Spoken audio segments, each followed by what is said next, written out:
Hello,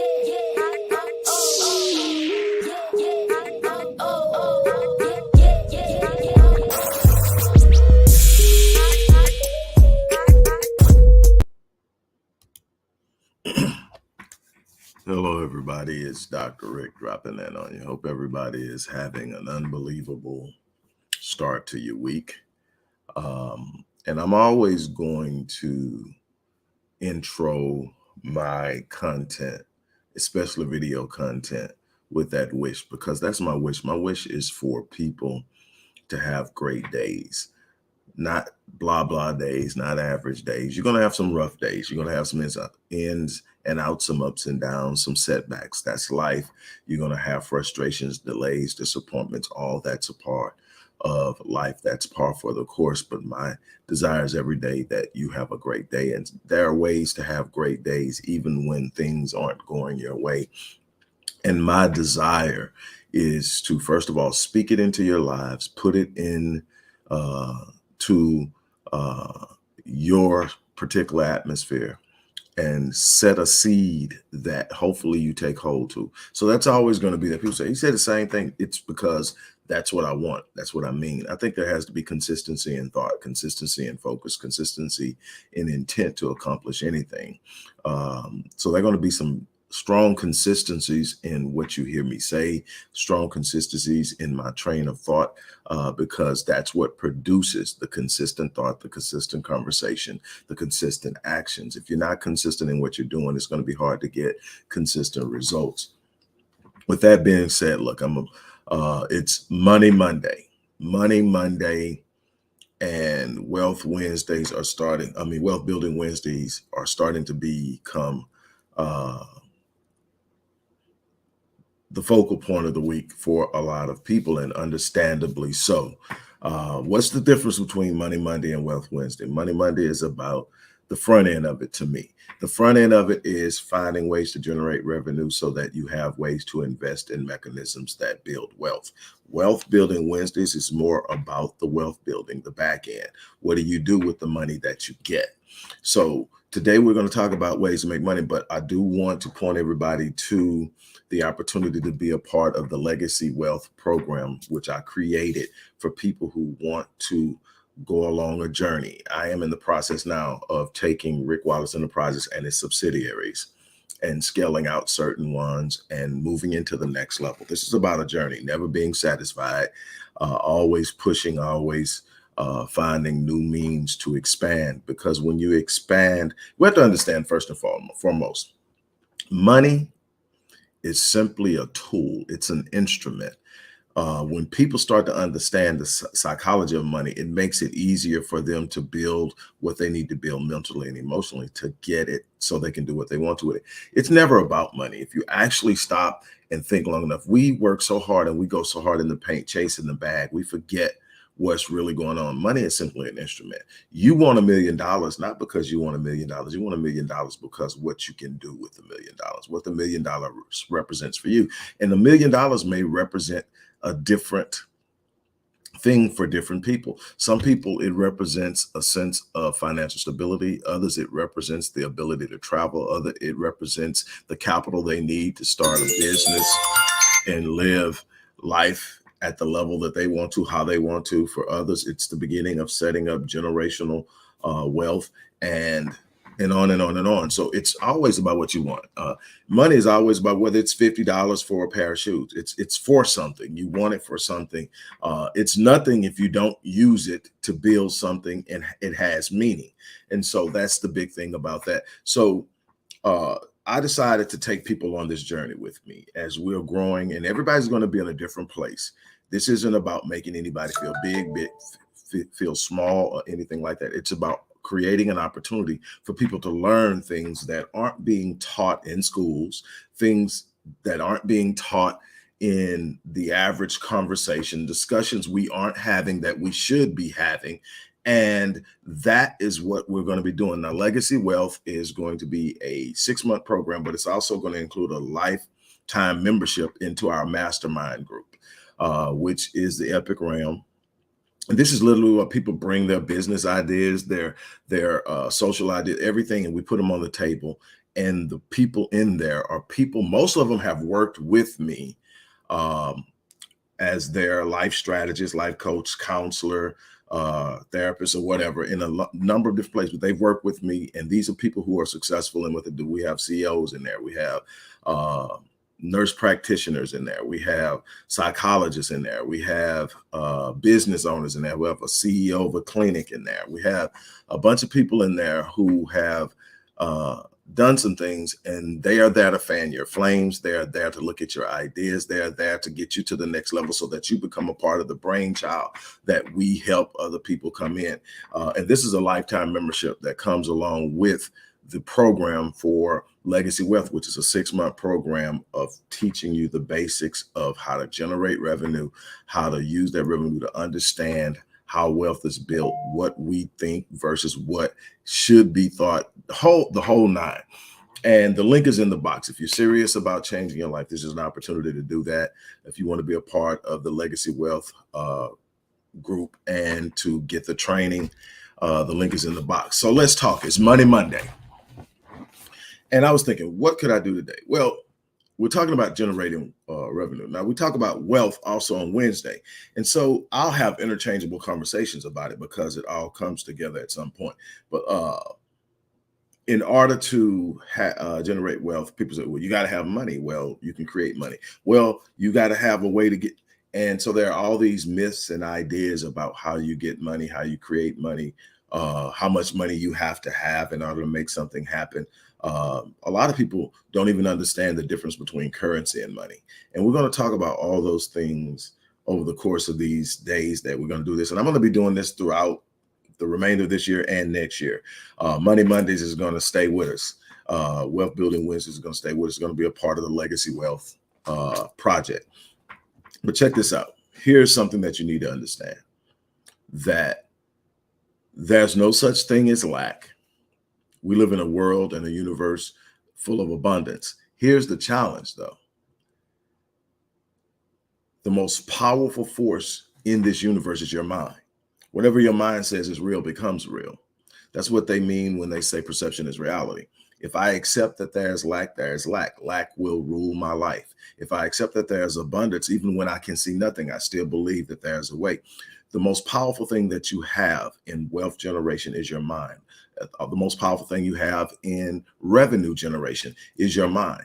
And if you look beyond what we have been conditioned to think, conditioned to believe, is this unbelievably powerful, expansive, and limitless resource that can literally imagine anything. The problem is early in life, 4 or 5 years old, right around the time we're about to go to school, we start being told, get your head out the clouds, stop daydreaming, focus, and so what happens? We literally squeeze the imagination out of our children as if it's only for them to a certain point. And now you're in the real world. You don't get to imagine. You don't get to dream. You don't get to have a vision. And so we snatch it from them. We don't realize we're taking their greatest resource. And you say, well, okay, Doc, what's the greatest resource? The greatest resource that any person has is their resourcefulness. Not how much money they have access to, not who they know they can borrow from, not how much money they have in the bank, not any of those things. Your greatest resource is your resourcefulness, the ability to search your mind and to find solutions. And there's no problem without an answer. The very nature and definition of a problem says there's a solution. Well, if there's a solution, then the answer is on the way, because we have access to an infinite amount of consciousness that flows around us. The mind of God has no challenges. There's no problem. There's no situation. There's no undesirable circumstance to the mind of God. The mind of God has the answer to the solution. And the thing is, the solution is always on the way. The problem is we frantically push it away through fear, through trepidation, through apprehension, through a bunch of other things. We hide behind our fear and our doubt. And we literally take our dreams and our visions hostage. So then what is there? The thing is, if I can think it in my mind, that's God's evidence that it's possible. If I believe in a superior being, if I believe in God, if I believe in the Most High, if I believe that there's something behind this unbelievable universe that keeps the order the way it is so that we can survive, because there are at least 100 things that if they were to change just 1% to the right, 1% to the left, or up or down, life on this planet would stop existing, and yet it stays in focus. I mean, it stays in place. There's something happening here. That's not a chance. The chance of something like that just chancefully happening is so many trillion to one. And so we have to understand there's a force behind it. Well, if I believe that God is good, and I believe God in the way that I see God, which may not be the way you see God, but you got to have a situation. If your relationship and understanding with God isn't one that is one of power for you, then you probably want to rethink it. But here's my thing is, I see God as being a benevolent God that created a situation and gave me the opportunity to move in it and be powerful in it. And I don't believe that a good God would give me the ability to think of something that I could never have, because then that would be torture. Nothing good about that. Nothing good about being able to think of something and never be able to have it. The very idea that I can think about it says that there's some way to have it, that it's possible. So that's God's evidence. The moment it comes into my mind, I don't have to try to figure out how I'm going to do it at the time. I'm not going to have to come up with all the answers at the time. I just know if it's in my mind, it's possible. Is it something I want? How badly do I want? Then I go after it. Okay, that's the psychology of it. The psychology of it is stop thinking towards lack, because lack is only there because you accept it. And once you accept lack, it starts to rule you. You start to move. And if you think from a mindset of lack, you can never create wealth from there. Just like you can never obtain power from a mindset of a victim.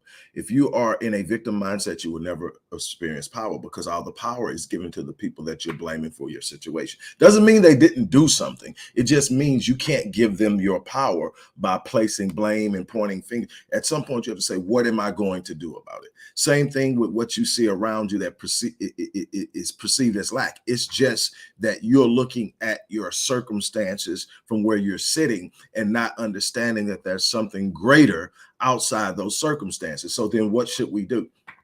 We have to start moving on our imagination. Orville and Wilbur Wright. I always use that one because that's the one that blows my mind the most. Orville and Wilbur Wright decided, my imagination says that men can fly. We can build a machine and we can fly like birds. Everybody in their entire periphery was like, you're a bunch of, you two are idiots. You're absolutely, but what happens? The mind conceived it. They believed it. They figured it out. They eventually mastered the law of aerodynamics, and we're riding in planes. We don't even think about it anymore. We jump on a plane and we never even think about the physics involved. You're putting thousands and thousands and thousands of pounds in a metal machine and expecting it to take off and fly in the air. And we don't even think about it. All the 1,000 pounds of luggage, you got hundreds of people on the plane weighing 100 and something pounds or more. And you never, ever think about it because the mind started to believe it was possible. Roger Bannister came along in 1950, if I'm not mistaken, 1954.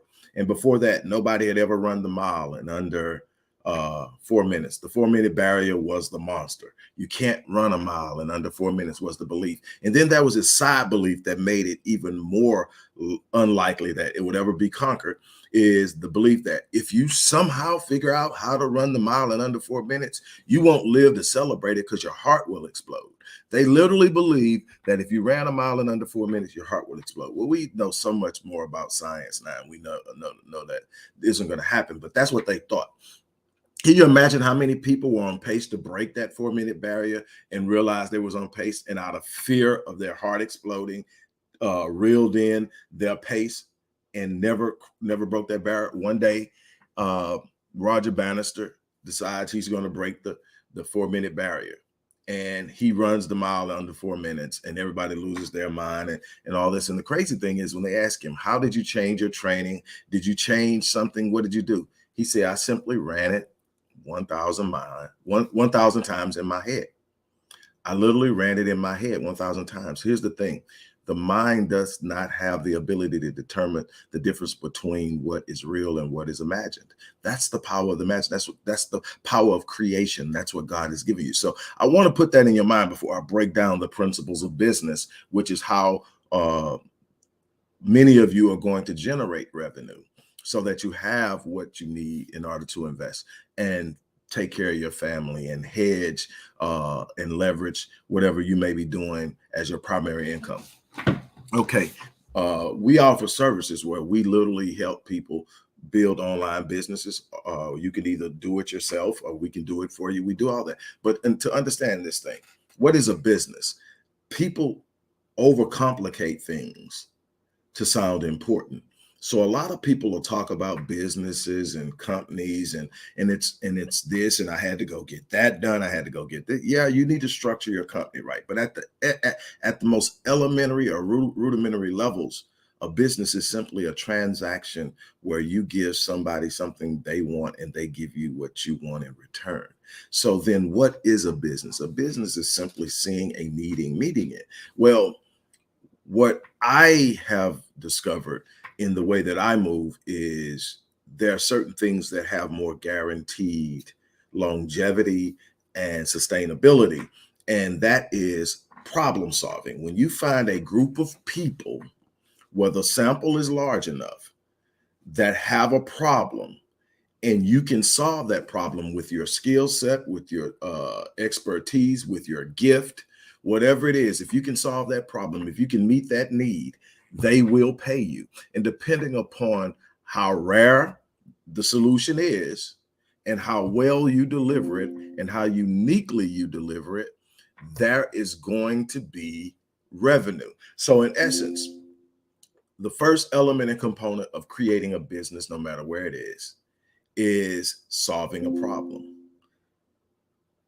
What problem do you see in the market where your skill set or your connectivity to skills? Again, remember, and I'm going to try to keep this simple because there are so many branches that you can just go out. There's never a situation where there's nothing that you can do. There's always something you can do, but we have this narrow mindset that if it's not done like this, I can't do it. I got to ask somebody for a job. I got to go apply for a job. If they don't give me the job, I got to apply somewhere else, and I got to do this. Or if I'm going to start a business, I need so much capital because that's all you've ever heard. You know, how much startup capital do you have? And the truth of the matter is there are ways to get into business where you don't have any capital and you just have to be resourceful and you have to be willing to work a plan. You have to come up with a plan and work a plan. But here it is. One of the biggest mistakes people make is they come up with an idea and it sounds great to them. They mean, oh man, this is dope. I would buy it. One of the worst things I can hear a person who's talking about a business say, I would buy it. You're one person. Unless you are going to just cycle your money through yourself in some kind of way, make that work, it's not going to work. You need to have a target audience. You need to have a market. You want to see an existing market. Now, the market may not be an established and studied market. It may just simply be a market you recognize, meaning that there's a need that nobody else has noticed or very few people have noticed to the point to where there's no established market enough to be able to pull metrics and analytics and all that stuff out of. But what you do know is there's a need. That's a market. You want to identify the problem, then create the solution. That way, when the solution is created, you're not out trying to find people to sell it to. You already have a market. You just got to find a way to get in front of the people who want it. And so that's the important element of. So the first thing is you got to be able to solve a problem. The first element component of business. We said, what's the difference? What's the difference between I hear you use business a lot. You rarely talk about a company. A company is simply a way of identifying your business. It's a name and it has a structure to it, but the business is the mechanism that produces the revenue. The company is just the name that you put on your business. So we talk more about business here because that explains the interactions and transactions and exchanges that comes with revenue. So in that sense, the first is you've got to identify what problem you're capable of solving. Now, again, for people who have a problem of expanding and allowing your mind to branch out, you're saying, well, I don't know what skill I have. I don't know how many times people have come to me and said, I don't know what my purpose is. I don't know what my gift is. I don't know what's special about me.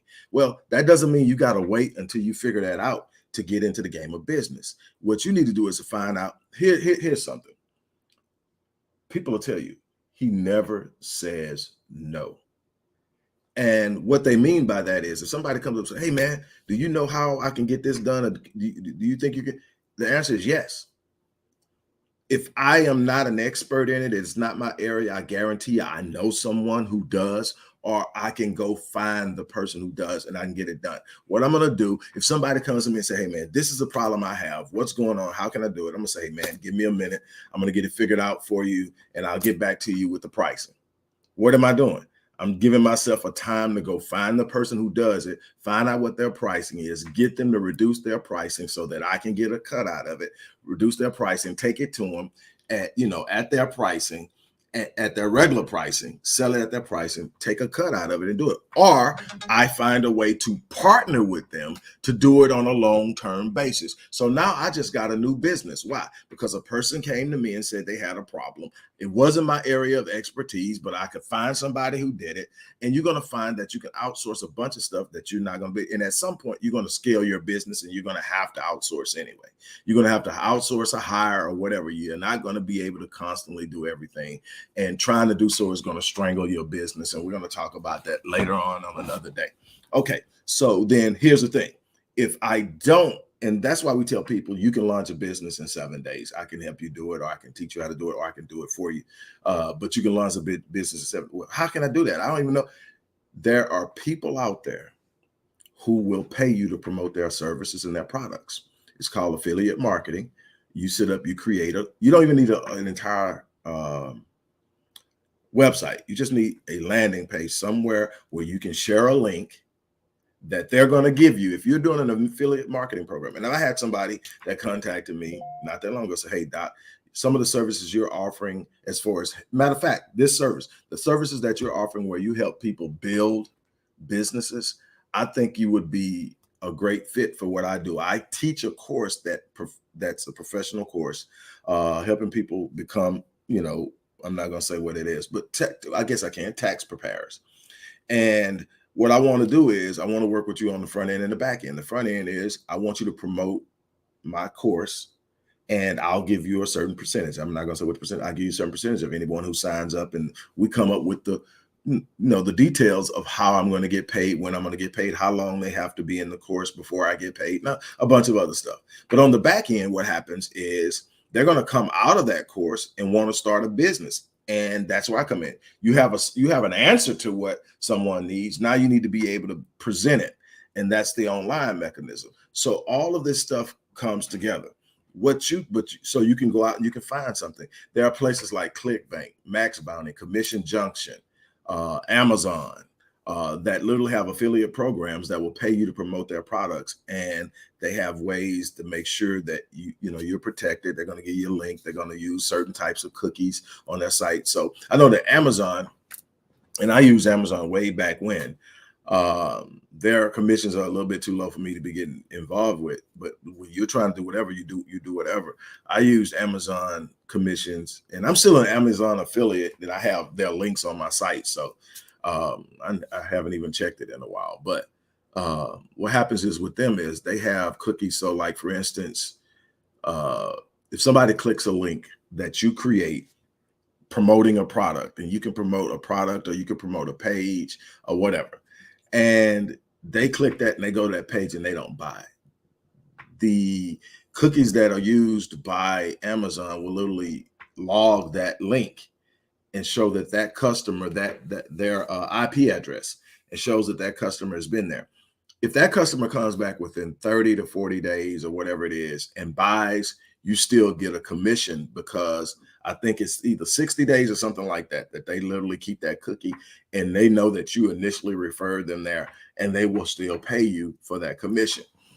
And there are all the analytics, and Google has unbelievable analytics to help you keep up with all that. And we teach all that. But the bottom line is there's something out there that you can be promoting. And there's something out there you could be promoting that you're passionate about, something you like, something that you will enjoy getting up talking about and sharing, and maybe blogging about, vlogging about, or sharing infograms about. There's so much out there. But the idea is this: you've got to find something that you want to serve. So you find a problem. That's the first thing. The second thing is how you deliver it. Deliver it with quality, deliver it with specificity, be very clear, because your name is a part of your brand. I'm real big when it comes to branding, and not just branding the company, but branding yourself. And what that means is that people will start to associate you with your brand, with your company, with the brand image. And what that means is it opens up doors for you when you do it right, but it can crush you when you do it wrong. What do I mean? If you have a reputation of doing things well, that you are a quality service or product provider, that you are careful and kind to your clients and your customers, that you do everything you can to fix things when they're wrong. Nobody's perfect. Nobody's going to do everything right. That's what, but that your intent is to be as straightforward and as good about what you do as you can. That's great. When you don't do that, your image is marred. What happens? Well, when you do it right, now when I'm done doing this, or when I want to do the next thing in addition to this, they're going to look at who I am, my personal brand, because the new thing I'm going to be doing hasn't been done yet. But they will say, he's very attentive to detail. He's very persistent. The one thing he does is he follows through. The one thing he does is he's going to keep going until he gets his client satisfied. He has a never, if he gets into it, it's going to eventually win, because he just doesn't quit. Then that's my brand. That's who I am. And so now they can sit up and say, even though he's never done it, I'm going to try it. Flip side, your personal brand is shabby content, shabby products and services, can't get in touch with you, don't want to deal with nobody. Well, now people are going to do that. They're going to sit up and assign an assessment and an awareness of you based on your personal brand associated with your business brand. And nobody's going to want to really get behind the next thing you do, because the first thing you did sucked. Not because it didn't do well, but because of how you handle it. You're going to have ideas that may not go far, but people have to see your intent of doing well and following through and taking care of things. And there are going to come times you're going to take hits. You got to be willing and understand and take hits. That, it's going to take, some figuring out to get this straight and get everybody taken care of. That's business. It's just that way. This idea that you hit this switch and just life is just unbelievably great. And there's so many people believe that, man, you're a business owner. You just, no, I mean, there are times that things have been unbelievably great and it's just like, wow. And then there's times where my foot is to the pavement and my back is against the wall and I'm doing everything. But the beauty of it all is when I wake up to service my vision. Whether I'm waking up to a room full of challenges or I'm waking up to the best day that has ever happened in my business, it's still mine. And that alone to me is priceless, because no one can ever say, Rick, you can't work. Why? Because it's mine. And I wake up every day and I'm doing things that I'm passionate about. And I worked and I built it. I worked and I built it. Then it went bad. I rebuilt it. And that is priceless to me. Again, if there is a problem that you can service, whether you have the service or you find someone who has the service, you have a business. Now, you got the problem, you got the quality, your uniqueness. Now, this was where how you are as a human being sets the stage for you to have a piece of a market that's a piece of a market. In other words, you've micro niched a niche. And what I mean by that is nobody's built like you. That's why uniqueness is so important. That's why it's so important to sit up and operate in your uniqueness, because your uniqueness is what sets you apart. Your uniqueness is what people are going to gravitate to. No, you can go out and do it how the big boys who have 40 and 50% of the market, you can do how they're doing it, and you'll get generic attention, but they've cornered the generic market. The way that they do it generically, they've got all the generic stuff. It's going to be something unique about how you do your things that's going to give you a space. No, you won't have as many potential clients, or your target audience won't be as large as the big boys who's got the market, but they will only want to deal with you because the only person that does it the way you do it and gives it your personality is you. Nobody can, they can emulate systems. They can emulate plans and schemes. They can't emulate you. You, any copy of you is never going to be as good as you. That's why you should never want to be a copy of anyone else. You're never going to be as good being someone else as you're going to be being yourself. And when you're yourself in a business environment, you're stamping that business with your personality. You're stamping it with your character. You're stamping it with your with your creativity. You're stamping it with who you are in totality. And that's going to be what separates you. And then when I get clients who come to me because I'm not like the other person. They see different, people look at me and say, man, every time I see you, you're in a cap and a hoodie, or a cap and a t-shirt, you got tattoos, you wear earrings. And I've worked hard to be able to have the gold so that I can do that. And if you don't know what that is, my mentor taught me over 35 years ago that because I didn't want to shave, because I didn't want to take my earrings out, because I didn't want to walk around every day in a suit and tie, that my desire to be in the business arena was going to be challenging. Because during that time, we're talking 35 years ago, during that time, everybody who had a suit on was assumed to be a businessman or an executive. And so the idea was that there was a certain way that businessmen dressed. And the truth was, if you really went into the world, it wasn't like that. But the people who were going to be initially trying to determine whether they wanted to deal with you or not are going to be people who believe that. And so he said, there's this thing though. And he told me, he said, he who has the gold makes the rules. He says, if you don't want to dress how they want you to dress, if you don't want to present that way, if you want to be you, you definitely have the intelligence. You definitely have the wherewithal. You are gifted. So what you've got to do, though, is use what you have to get the goal, because he who has the goal makes the rules. And what he explained, he says, in this instance, the goal is whatever they want. Whatever it is they want that they can't get themselves, if you've got it, you've got the goal. And at that point, you start to set the standard and the means of how you're going to engage. And I've walked in many business situations. I've walked in many conference rooms, many board rooms with a t-shirt and a cap and sneakers on. Now, when it's time to dress up, I clean up well. But most of the time, and I have to say most of the time, because there are certain things like my daughter's debutante ball and a bunch of other things where I got to throw on the tux and do what, what everybody else is doing. But for the most part, my IQ isn't determined by what I'm wearing. My ability to solve your problem has nothing to do with what I have on.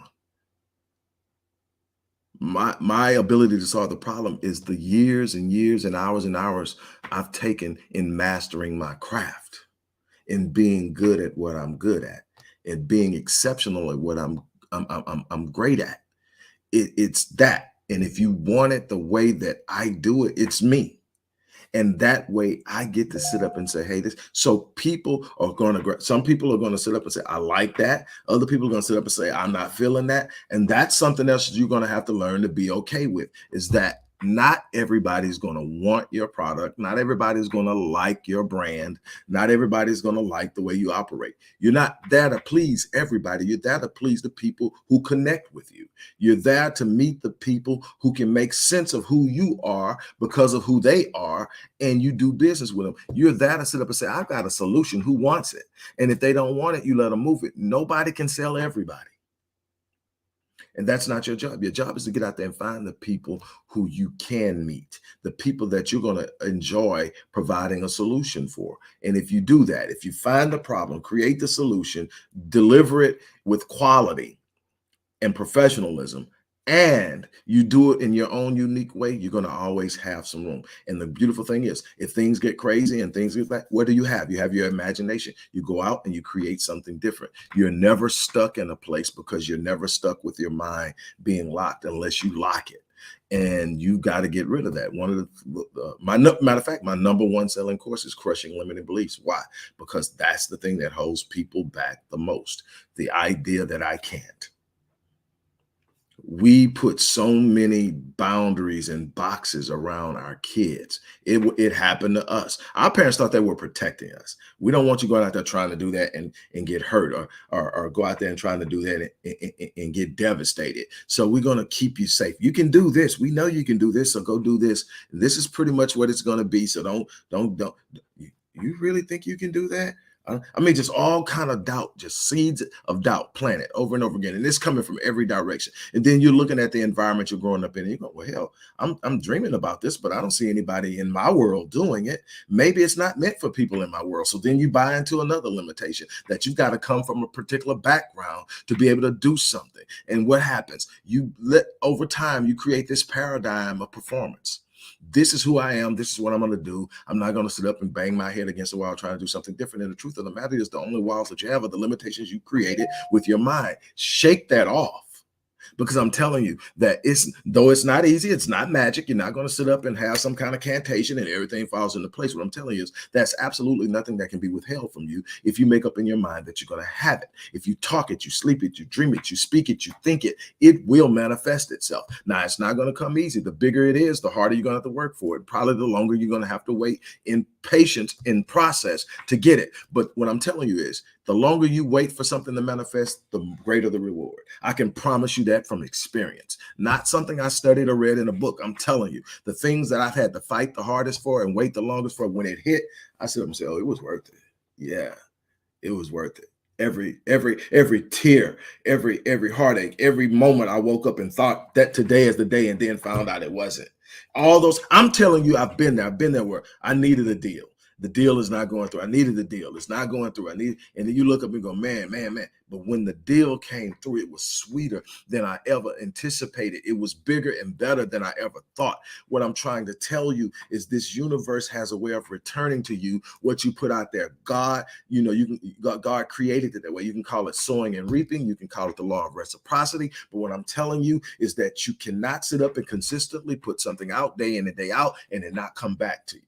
You've got to trust it. And I'm going to tell you, life is going to test you. But what I'm telling you is that you can get out there and do it.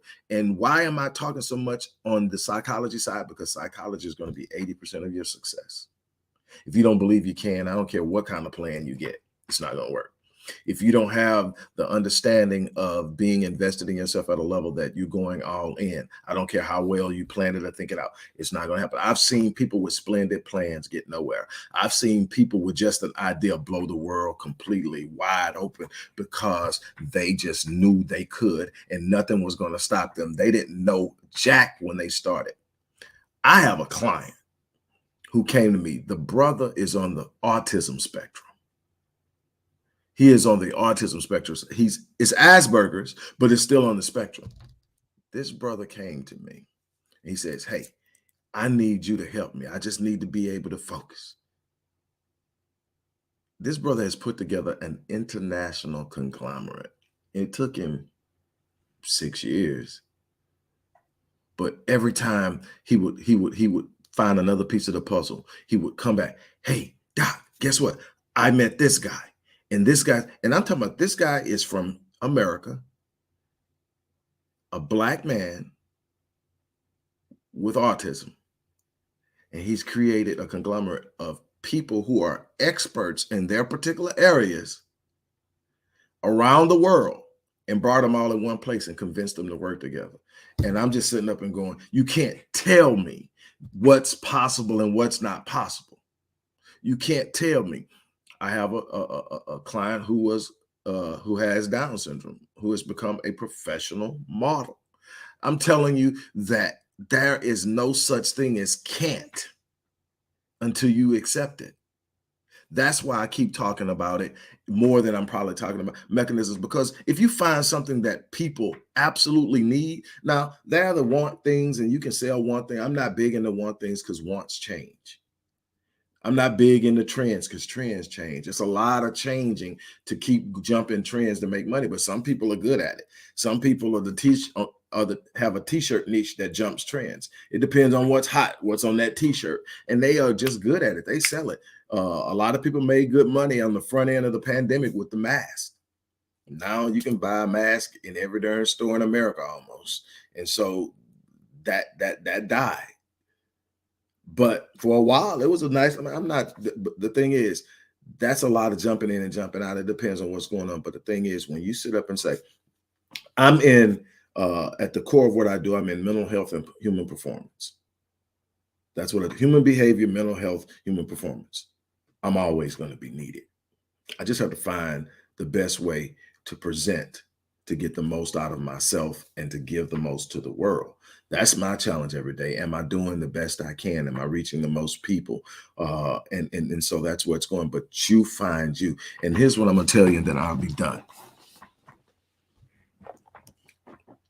Everybody has a gift.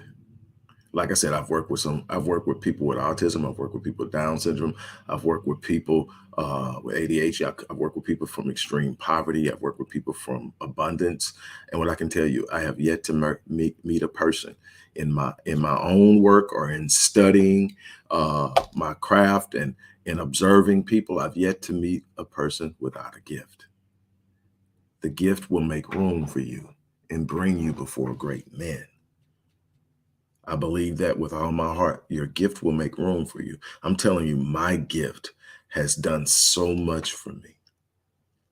My gift has done so much for me, and it continues to do so.